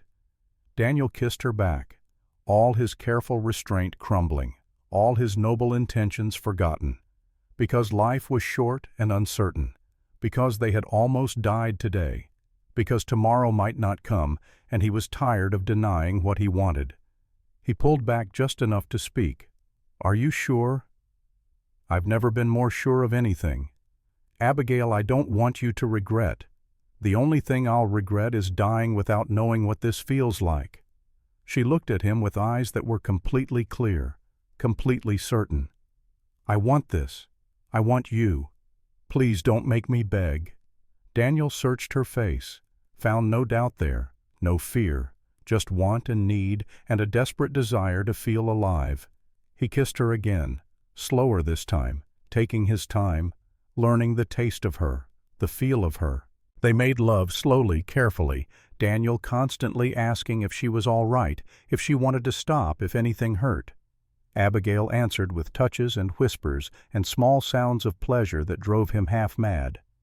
And when it was over, when they lay tangled together in the aftermath, both breathing hard, both marked by the evidence of their joining, Abigail started to cry. "Did I hurt you?" Daniel asked, horrified. No, you were perfect. It's just—" She laughed through her tears. 10 years I convinced myself I didn't need this, didn't want this, that I was above physical desire, and I was lying. I wanted it so much, wanted to be touched, wanted to be wanted, but I thought I never would be, thought I was too big, too strange, too wrong. Daniel wiped the tears from her face. "You're not wrong. You're perfect." "I'm not perfect. I'm broken and scarred, and I don't know what I'm doing." "Neither am I. Neither do I." He kissed her forehead. "But we'll figure it out together." They slept finally warm, finally safe, wrapped in each other's arms. But morning would bring new challenges, because while Daniel and Abigail had been fighting for their lives, events were unfolding in Virginia City that would change everything. Old Pete Daniels' trapper friend had been captured by Blackwood's men, had been tortured for information, and eventually, in agony and desperation, he had talked. Told them about the high cabin, about the location, about the fact that Daniel and Abigail were hiding there. And now, on this cold November morning, 15 men were mounting horses in Virginia City. 15 men armed with rifles and ropes, and the cold certainty that they would be paid handsomely for 2 corpses. They would reach the cabin in 3 days. Daniel and Abigail had 72 hours to prepare for the fight of their lives. But they didn't know that yet. Right now, wrapped in each other's warmth, they were simply 2 people who had found something precious in the midst of chaos. And they were happy. For now, that was enough. The barking woke them, not the deep bay of hunting dogs. Something else, higher pitched, more frantic. Daniel was out of bed and reaching for his rifle before his eyes were fully open. Abigail sat up, the blanket falling away. "What is it?" "Dog. Small one. Sounds injured." They dressed quickly and Daniel cracked open the cabin door. 20 yards away, limping through the snow that had fallen during the night, was a small brown terrier. It was bleeding from a gash on its side. When it saw Daniel, it barked once, then collapsed. "It's a trap," Abigail said. "Has to be." Daniel scanned the tree line, saw nothing. But she was right. This felt wrong. Dogs didn't just wander into the high country alone and injured. Still, he couldn't leave it to die. He grabbed his rifle and moved cautiously toward the dog. It whimpered as he approached, but didn't try to bite when he picked it up. The gash was deep, but clean. Looked like a knife wound, not an animal attack. That's when he saw the collar, and the piece of paper tucked under it. Daniel pulled out the paper and read. His blood went cold. "What does it say?" Abigail called from the doorway. "It's from old Pete." Daniel's voice was tight. "Says Blackwood's men caught him, tortured him. He told them where we are. Says they're coming. 15 men, maybe more." "When?" "He doesn't know. But the dog is his. He must have sent it as a warning before." Daniel stopped. Couldn't finish the sentence. Abigail came to stand beside him. "Before they killed him." "Yeah." They stood in silence for a moment. Old Pete had been the closest thing to a friend Daniel had in these mountains. A gruff old trapper who asked no questions and offered help when it was needed. And now he was dead. Because of them. "We have to leave," Abigail said. "Right now. And go where we can't outrun 15 men. Not with winter coming. Not on foot. Then we fight." Daniel looked at the cabin. At the thin walls that wouldn't stop bullets. At the single door and window that could be easily surrounded. At the supplies they'd worked so hard to gather, now useless if they had to abandon them. "We can't fight 15 men." Then what do we do? Daniel thought fast. Old Pete had sent the dog, which meant he'd done it recently, before he died. Which meant Blackwood's men were probably still organizing, still gathering supplies for the journey. They had time. Not much, but some. "We go to Helena," Daniel said. "To Judge Morrison. Show him the letter. Get protection." "That's 60 miles. Closer to 50 from here. 3 days if we push hard, maybe 4. And if Blackwood's men catch us on the trail, then we were dead anyway." Abigail looked at him. "When do we leave?" "Now. We take what we can carry. Food, water, ammunition. Leave everything else." They moved fast. Daniel packed his rifle, his revolver, and every bullet he owned. Abigail gathered the preserved food, the blankets, the letter from the lawyer. They filled 2 packs and were ready to go in 15 minutes. Daniel paused at the door, looked back at the cabin that had sheltered them. That had been their refuge. He felt a pang of something like grief, but there was no time for sentiment. He stepped outside. The dog was still alive, barely. Daniel couldn't take it with them, couldn't leave it to die slowly either. He made the hard choice, ended it quickly, buried it in the snow. Then he and Abigail started walking north. The first day was brutal. The snow was fresh and deep, making every step an effort. Daniel led breaking trail while Abigail followed in his footsteps. They stopped only to drink water and catch their breath. No fires, no rest, just walking. By nightfall they had covered maybe 12 miles. Not enough. Daniel knew Blackwood's men would be moving faster. They had horses, supplies, numbers. They spent the night huddled together under a rocky overhang, wrapped in blankets, trying to conserve body heat. Neither of them slept much. Every sound made them jump. Every shadow seemed to hide a threat. Morning brought more snow, heavy wet flakes that clung to everything and made visibility nearly zero. Daniel couldn't decide if that was good or bad. It would hide their tracks, but it would also slow them down. They walked anyway. What choice did they have? Around midday, Abigail grabbed his arm. "Listen." Daniel stopped, heard it. Voices, faint but unmistakable, coming from behind them. They were being followed. Daniel looked around desperately. The terrain here was open, nowhere to hide except a cluster of boulders about 50 yards to the east. Not great cover, but better than nothing. They ran for it, pressed themselves into the narrow space between the rocks. Daniel readied his rifle. Through the falling snow, shapes appeared. Men on horseback. Daniel counted 8, not 15. Maybe the others were searching a different area, or maybe these were just the advance scouts. 3 Fingers was in the lead. Of course he was. The riders stopped maybe 30 yards from the boulders, close enough that Daniel could hear them talking. "Tracks go this way," one man said. "Fresh, maybe an hour old."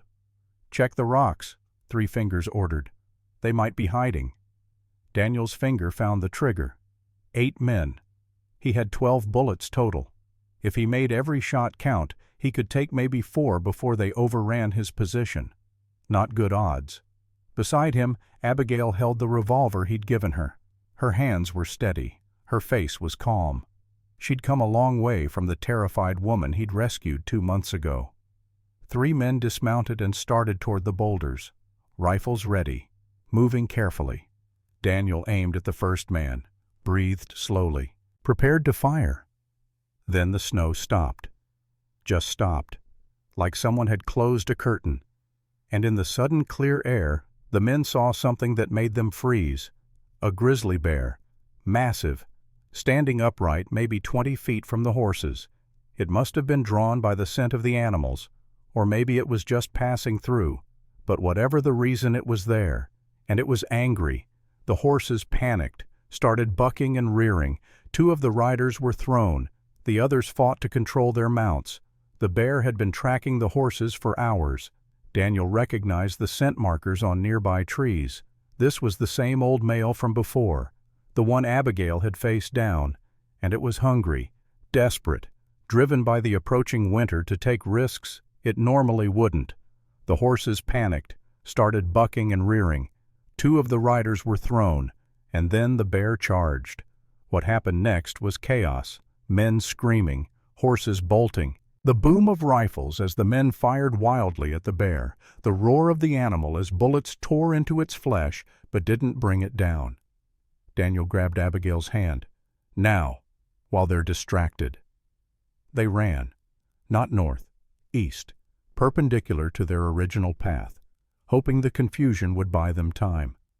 Behind them the sounds of battle continued, more gunfire, more screams, then silence. Daniel didn't look back, didn't want to know who had won, bear or men. Didn't matter. What mattered was distance. They ran until their lungs burned, until their legs threatened to give out, until the sounds of pursuit faded completely. Only then did Daniel allow them to stop. "Did that really just happen?" Abigail gasped. "Yeah. That bear saved our lives." "Not the first time." Daniel leaned against a tree, breathing hard. "But we can't count on it happening again. We need to keep moving." They walked until dark, made camp in a dense stand of pines that offered some protection from the wind. Daniel finally allowed a small fire, figuring the risk of freezing was greater than the risk of being spotted. They ate cold venison and drank snowmelt, barely spoke, both too exhausted for conversation. As the fire burned down to embers, Abigail moved closer to Daniel. "Do you think we'll make it?" "I think we have to." "That's not an answer." Daniel looked at her, at this woman who had somehow become the center of his world in just 2 months, who had reminded him what it felt like to want something, to need something, to fight for something. "I think," he said carefully, "that 2 months ago I was waiting to die, and now I'm fighting to live. That's got to count for something." Abigail smiled, sad but genuine. "When this is over, when we're safe, what do you want?" "You mean besides not being hunted?" "Yes." Daniel thought about it.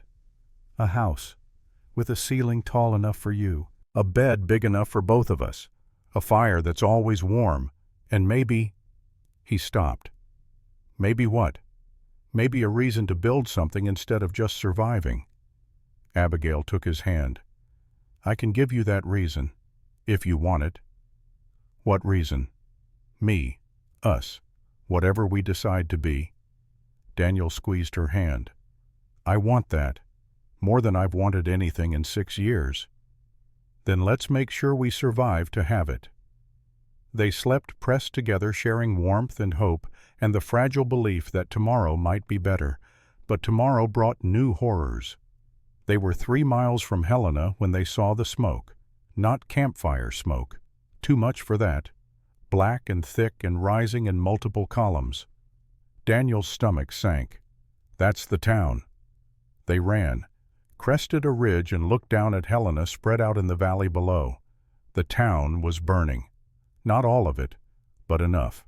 The courthouse, the federal building, the marshal's office, all the places where justice might have been found, all engulfed in flames. "Blackwood," Abigail whispered. "He knew we'd come here. He got here first." Daniel felt something break inside him.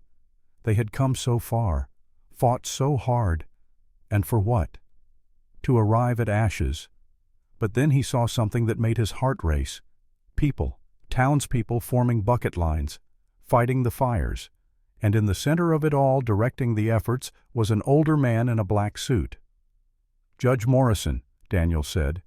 "He's still alive." They made their way down into town.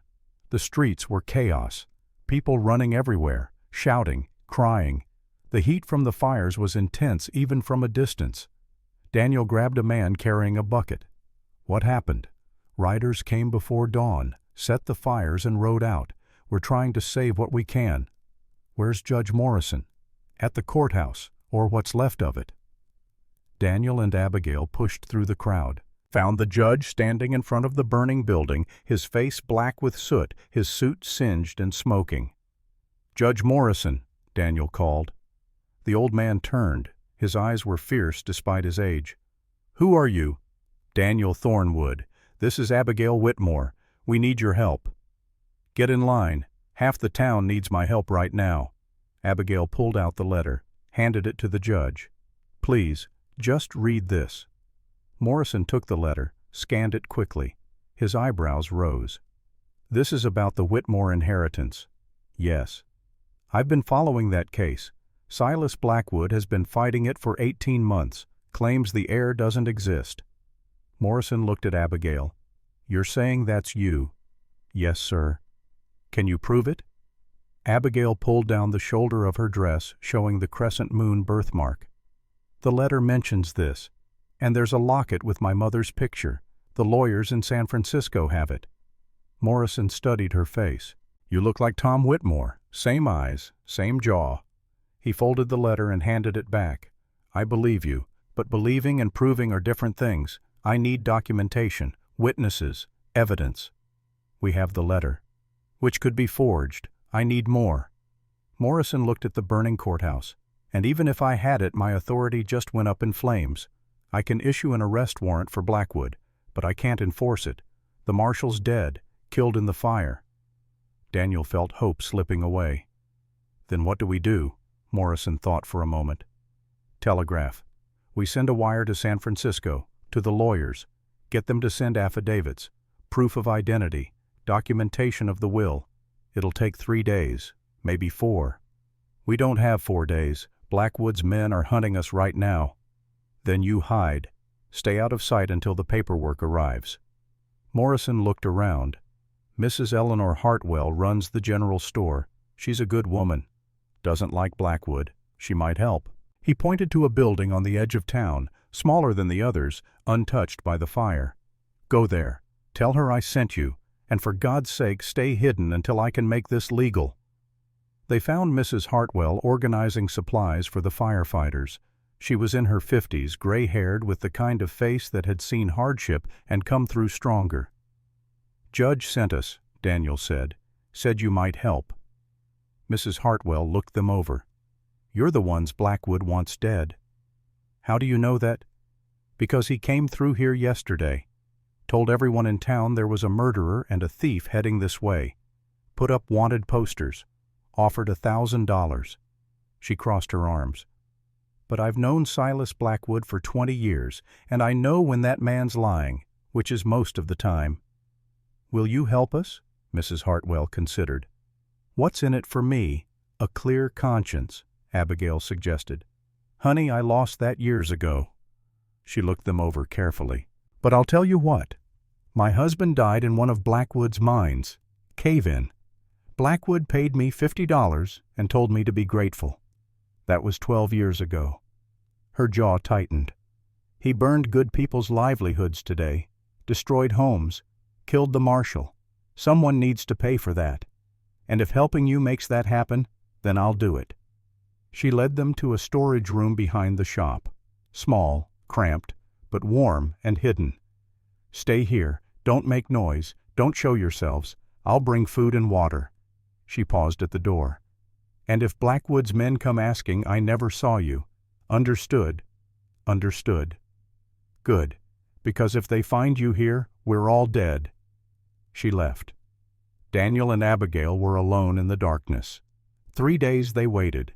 3 days of listening to footsteps above them, of voices asking Mrs. Hartwell if she'd seen strangers, of her lying smoothly every time. 3 days of wondering if the telegraph had been sent, if the lawyers had responded, if help was actually coming, or if they were just delaying the inevitable. On the 4th day, Mrs. Hartwell came down to the storage room with news. Telegraph came through. Judge has everything he needs. He's issuing a warrant for Blackwood's arrest. Sent riders to Virginia City to serve it. Daniel felt relief flood through him. It's over. Not quite. Blackwood's here. In Helena. Been here since last night. Came with 20 men.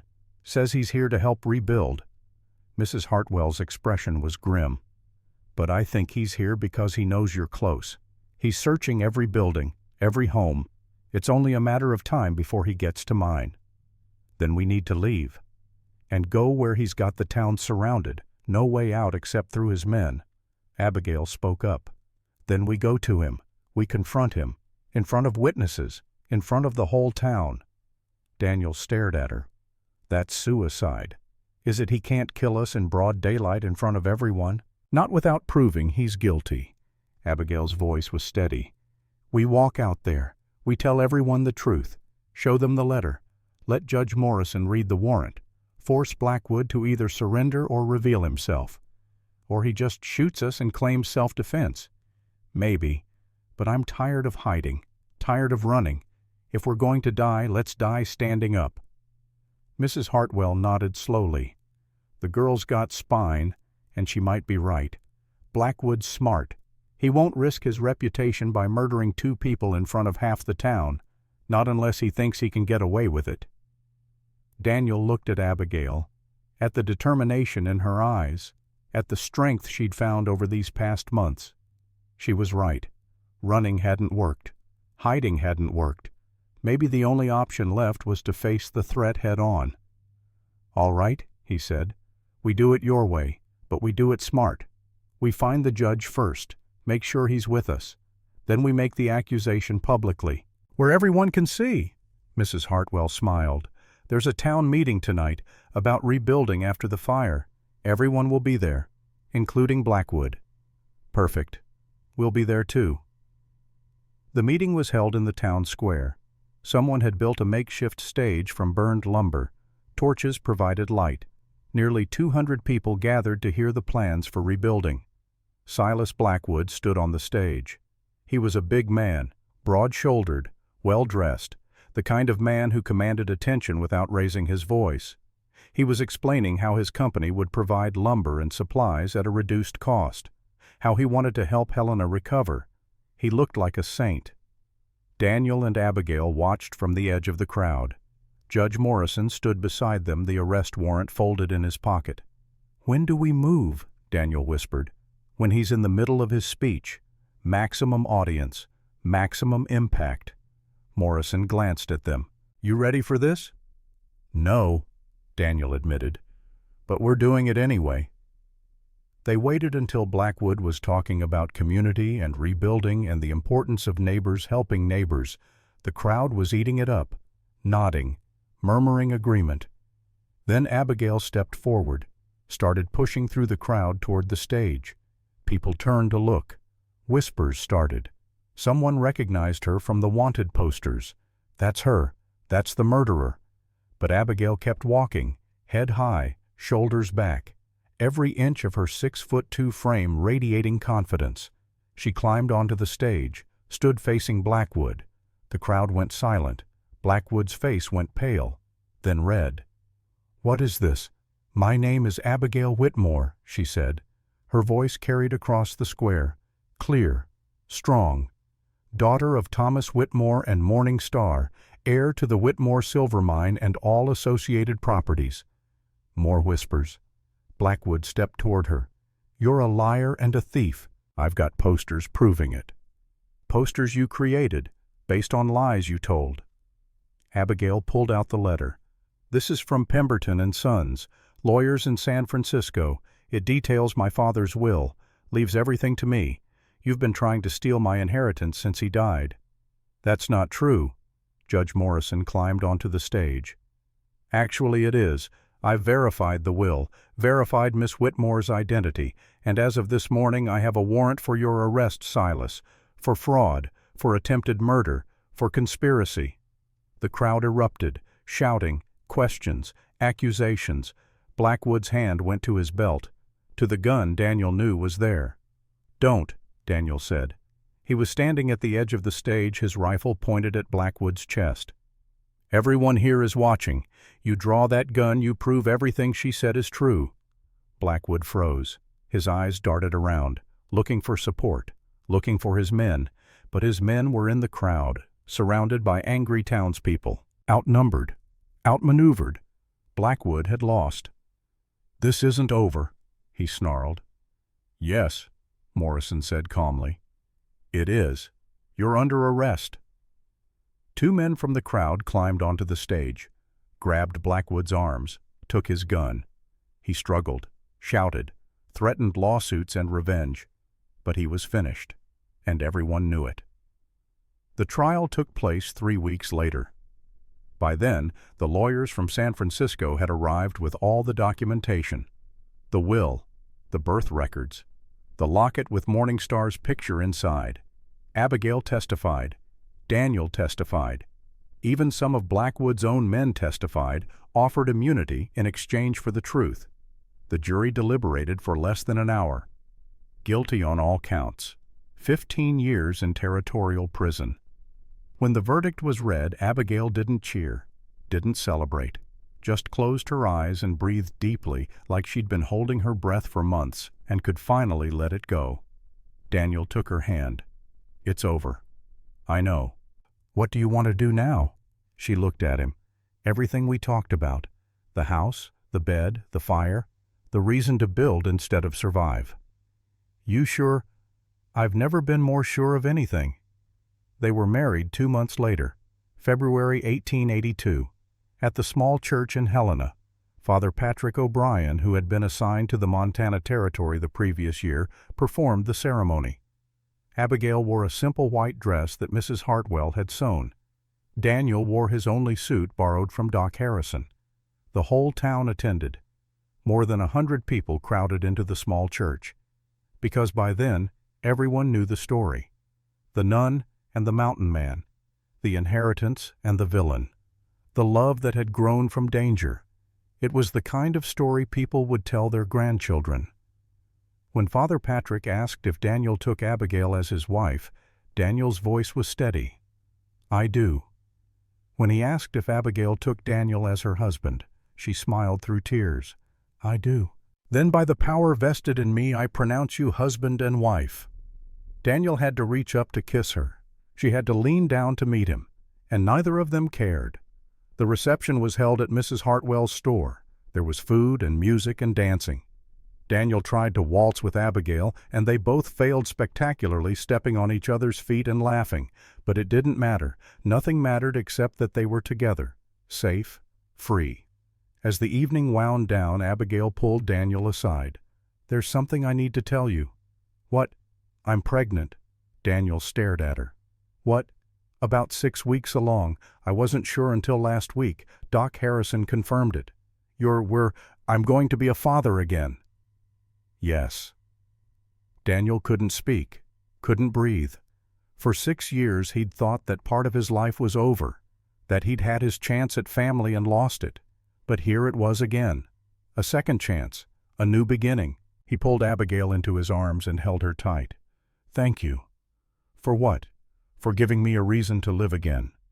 They used the money from the inheritance wisely, hired a manager for the mine, sold the San Francisco house, used the proceeds to build a new home on the land Daniel had been leasing, a home with high ceilings and wide doorways and a bed that could fit both of them comfortably. They also built a school, small at first, just one room, but enough for the children in the surrounding area who had no other access to education. Abigail taught reading and writing. Daniel taught mathematics and history.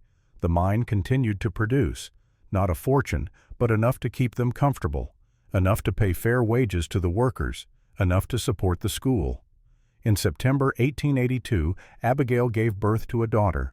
They named her Sarah after Daniel's first wife, because Sarah would have wanted another child to carry her name, would have wanted Daniel to be happy. 3 years later, a son, Joshua. Strong and healthy and loud, just like the first Joshua had been.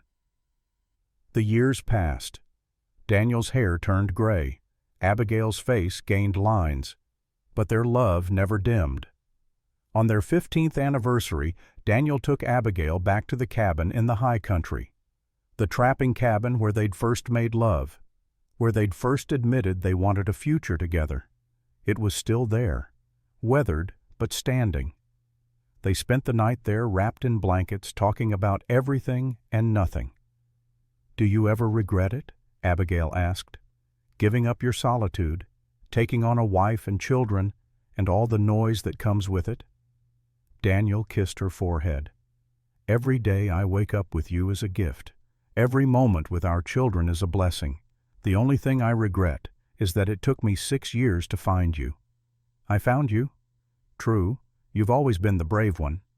Abigail laughed. "I was terrified. Still am sometimes.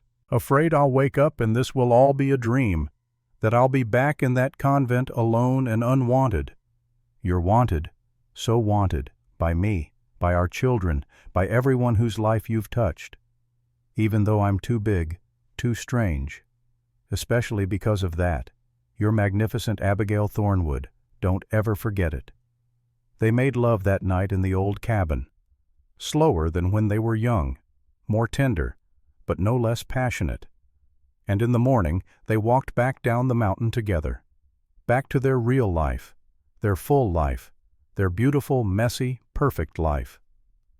Years later, when Daniel was 70 and Abigail 68, they would sit on the porch of their home and watch their grandchildren play in the yard.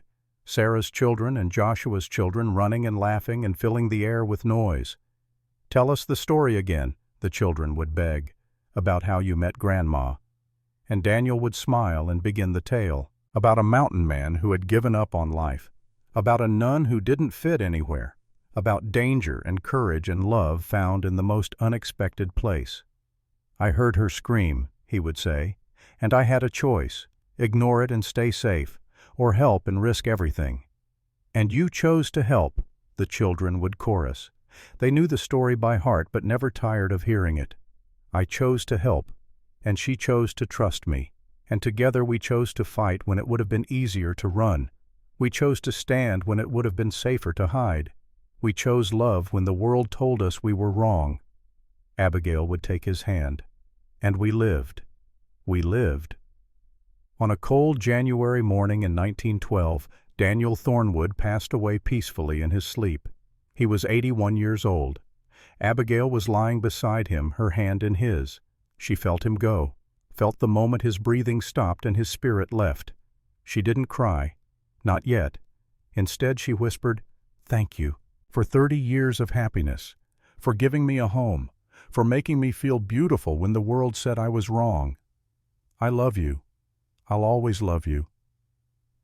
She buried him on the hill overlooking their home, planted a pine tree at the head of his grave, and every day for the remaining 3 years of her life she would walk up that hill and talk to him, tell him about their children, their grandchildren, the school that now had 3 teachers and 60 students, the mine that still operated fairly and well. She lived to be 71, died in her sleep just like Daniel. Their daughter Sarah found her in the morning lying in the bed they'd shared, a smile on her face. they buried her beside Daniel, under the pine tree that had grown tall and strong. And if you visit Helena, Montana today, you can still see that tree, still see the simple headstones. Daniel Thornwood, 1831 to 1912, beloved husband and father. Abigail Whitmore, Thornwood, 1841 to 1915, beloved wife and mother.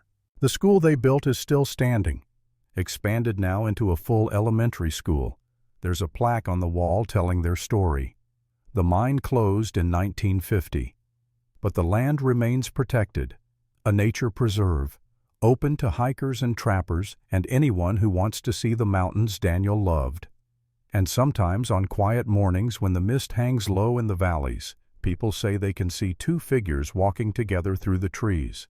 One, tall one, slightly shorter, hand in hand, still together, still in love, still choosing each other, over and over, for all eternity. Because that's what love is.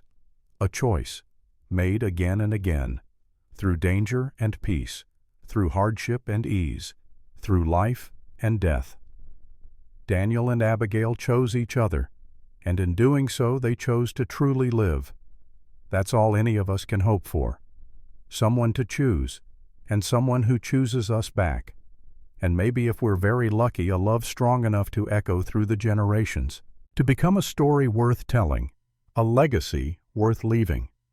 Daniel and Abigail left that legacy, in their children, in their school, in the lives they touched and the example they set. They were two broken people who found each other in the wilderness, who built something beautiful from pain and fear and desperate hope. They were in every way that mattered perfectly matched, perfectly suited, perfect for each other. And their story, like all great love stories, will never truly end. Years after Abigail's death, visitors to the small cemetery on the hill outside Helena would sometimes report seeing two figures walking hand in hand among the pines at dusk. One tall one, slightly shorter, always together. The school Daniel and Abigail built still stands. Now called Whitmore Thornwood Elementary, it serves over 200 children. A bronze plaque at the entrance reads, "Founded 1882 by Daniel and Abigail Thornwood, built on love, sustained by hope, a legacy that will never end." And in the quiet moments when the wind moves through the pines just right, some say you can still hear laughter. The sound of two people who chose each other against all odds, who built something beautiful from pain and fear, who proved that love, real love, never truly dies. It only transforms, grows, becomes something greater than the sum of its parts. Daniel and Abigail's love became a town, a school, a future for hundreds of children, a story passed down through generations. And that is the greatest legacy of all. Because love doesn't end, it transforms, it grows, it spreads outward like ripples on water, touching lives in ways we can never fully measure. Daniel and Abigail's love lives on, in the school, in the descendants who carry their names, in the mountain cabin that still stands after all these years, and in the hearts of everyone who hears their story and thinks, yes, that's what I want, that kind of courage, that kind of devotion, that kind of love, the kind of love worth fighting for, worth dying for, worth living for. That's the legacy of Daniel Thornwood and Abigail Whitmore, and it's a legacy that will never fade.